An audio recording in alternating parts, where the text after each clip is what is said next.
I think she says one thing but does another. How can you say you want the whole big family picture, but then do all these separate things? Welcome down the rabbit hole, friends. Some people are speaking out, they're sending me messages, and they're letting me know, you know what? I think Christine Brown is moving into her mean girl era, if you know what I'm talking about. With Cody, how can you say you want the whole big family picture when he's over at your house all the time? Now, I would say, I don't think it's really mean girl era.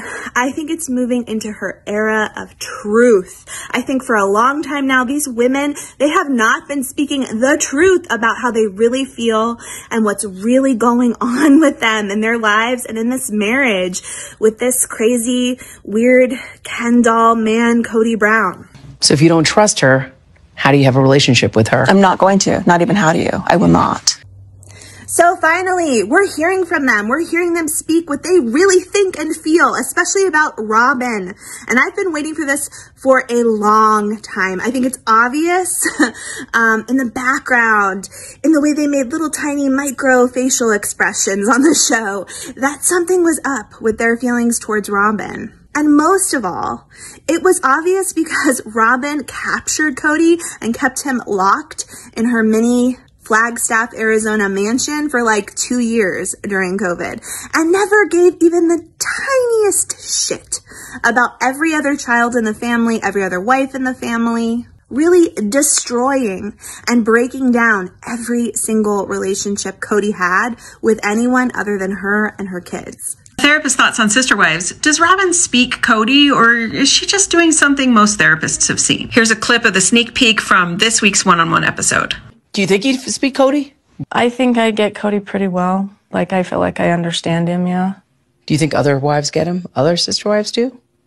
I think they have the capacity to. I'm a therapist who has done a good amount of group counseling in addition to family, individual, couples counseling.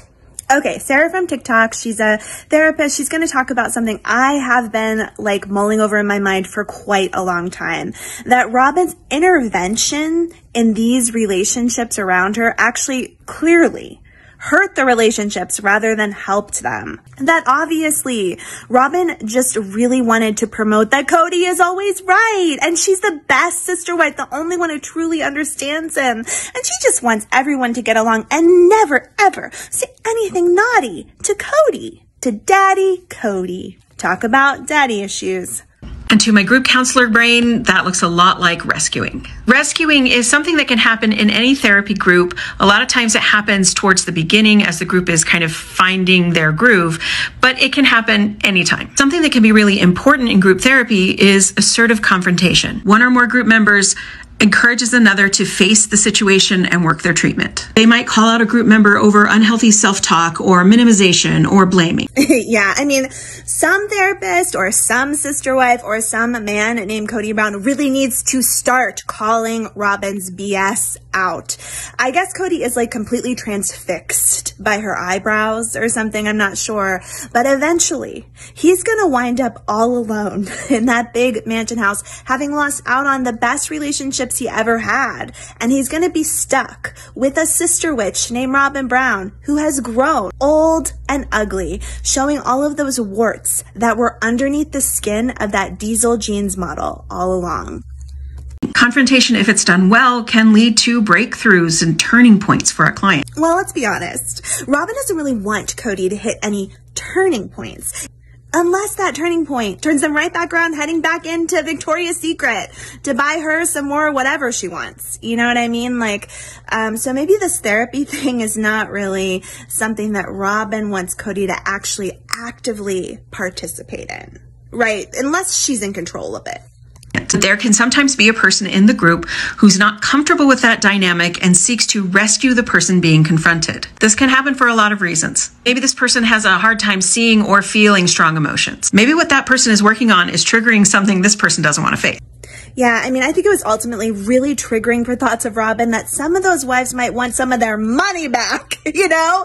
Like, let's shove all our feelings and thoughts about what Cody's doing, and let's shove all those feelings deep, deep down, just like Mary. Mary's doing it right. Shove the feelings you're feeling about the fact that I'm taking advantage of you, about the fact that you're not happy in your marriage, about the fact that we're running out of money. Shove it down, way, way down, just like Mary, guys. That's the kind of therapist Robyn really is for the people around her. Or maybe they were in the role of protector in their family of origin. Maybe they had to get in between parents who were fighting or protect younger siblings from an abusive parent. And sometimes their self-esteem needs getting met. This person gets to feel like a good and useful person, a smart person. Well, in Robyn Brown's case, therapist Sarah, she doesn't just feel like a Mother Teresa. She truly is one. And if you don't see that, then there's something wrong with you, and you should probably get your therapy license taken away and not be on TikTok anymore. We all hail Robyn Brown. So what are the behaviors we see in a rescuer? We'll see rescuers inserting themselves into those confrontations, telling the confronter to back off, telling the other person they don't have to listen. Or they might cut people off, speak for them, provide excuses for them, translate for them. While the rescuer thinks that they're helping, they're actually sabotaging the therapy process for the person they rescue. In any kind of therapy, it takes work, it takes introspection, it takes facing hard things, it takes being uncomfortable. A successful therapy group, when they recognize that they have a rescuer, they're going to assertively confront the rescuer, help them figure out why they're doing that, and encourage them to stop. Or sometimes the therapist is going to be the one to confront. You see, the problem is that when people or animals confront Robyn Brown, like, her response is basically to kick them in the face. So, Sarah, I'm sorry, but I don't think it's safe for us to try talking to Robyn at this point in time. All right, Sarah, thank you so much for kind of explaining some of this BS to us. Let's hear what else the Sister Wives have to say in this upcoming tell-all, which is coming up on Sunday. But you shut down that relationship pretty quickly. Yes. Wow. Fearless Christine. Maybe she has like some sort of a helmet or a mask where like she's not as scared as the rest of us of like that high heel to the forehead. Go, Christine. I'm so proud of you. I don't want to sit here and blame Robyn, because it's like, but I'm not going to be her friend because I don't believe her. But I'm not going to blame her for everything falling apart. Blame her. Go ahead and blame her, Christine. I mean, look what she did to you and to Isabel when it was time for her surgery. Blame her. Blame Cody and equally blame her, because supposedly all of you were equals in this relationship. Where were they?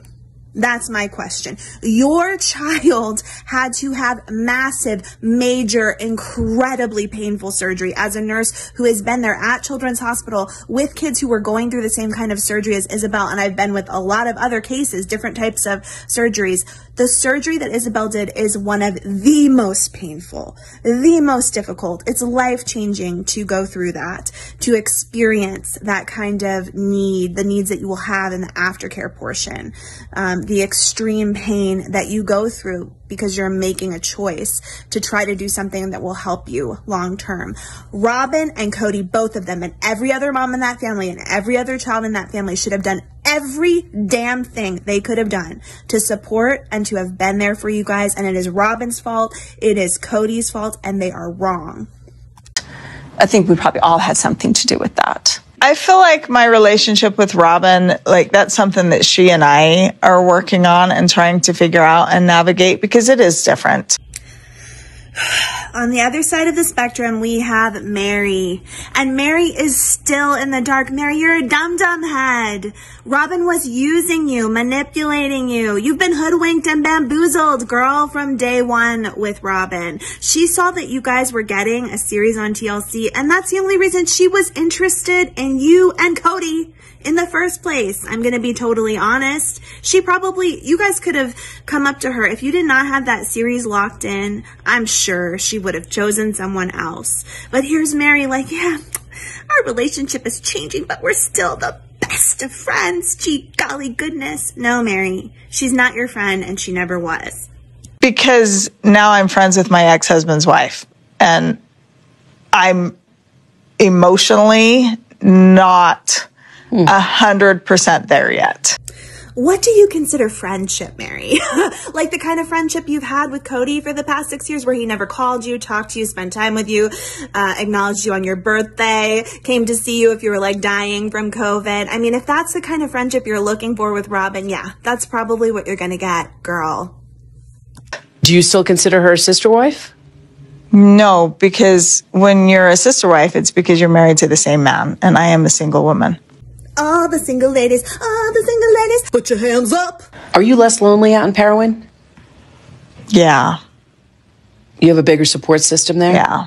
Now that's serious and sad. When you're less lonely, like living in a place where none of your family is, and you just hang out with your like one random friend, Jen, who lives with you in your cottage. I don't know. I mean, I'm happy for you that you got away from a situation that you were living around people who were supposedly your family who literally wanted nothing to do with you.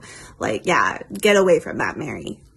My best friend, Jen, is the one person in the past decade that I have trusted more than anybody else. Okay, so this is the last thing I want to address about the upcoming tell-all, which will be on Sunday. It's important for us to take note that TLC is saying there's actually going to be a spinoff. A spinoff is coming up. Supposedly, I think it's airing December 22nd, and it's going to be like people talking about, like interviews with people talking about the sister wives. And I have heard that one of the people they are interviewing is Jen, Mary's friend, who lives with her at her little bed and breakfast in Parowan, I think. Jen is one of the people who's going to appear on this spinoff. Yeah, they have got to keep that gravy train rolling in. So even though Sister Wives is over, it won't be over. We're getting some spinoffs here, and I have to tell you, I am excited for it. You know, because again, I wasn't that interested in the season this year. Maybe like the spinoffs will be a little bit more interesting. I would love to hear what people have to say. All right. Thank you so much for joining me here tonight, guys. Let's check in and we'll talk again about another rabbit hole tomorrow. Have a great night. Robyn rescues Cody by speaking for him, trying to translate for him, and also giving him the excuse of not